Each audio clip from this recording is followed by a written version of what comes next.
কৃষকদের উন্নয়ন ছাড়া দেশের সার্বিক উন্নয়ন সম্ভব নয় বলে জানিয়েছেন নারায়ণগঞ্জ ২ আসনের সংসদ সদস্য নজরুল ইসলাম আজাদ। সকালে ২৫০০ কৃষকের মধ্যে বিনামূল্যে রোপা আমন ধানের বীজ ও রাসায়নিক সার বিতরণ কার্যক্রমের উদ্বোধনে একথা বলেন তিনি আরও বলেন, কৃষি উৎপাদন বৃদ্ধি ও জীবনমান উন্নয়নে সরকার বিভিন্ন ধরনের সহায়তা ও প্রণোদনা দিয়ে যাচ্ছে। কৃষকদের আধুনিক প্রযুক্তি ব্যবহারের পাশাপাশি কৃষি বিভাগের পরামর্শ অনুসরণ করার আহ্বানও জানান তিনি।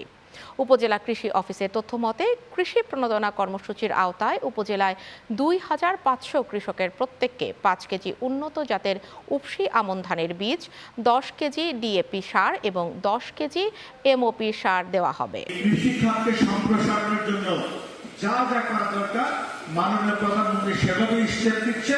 আমরা যারা আছি সংসদ সদস্য, আমরা কৃষক ভাইদের পাশে আছি। স্পেশালি ২৫০০-এর কথা বলতে চাই।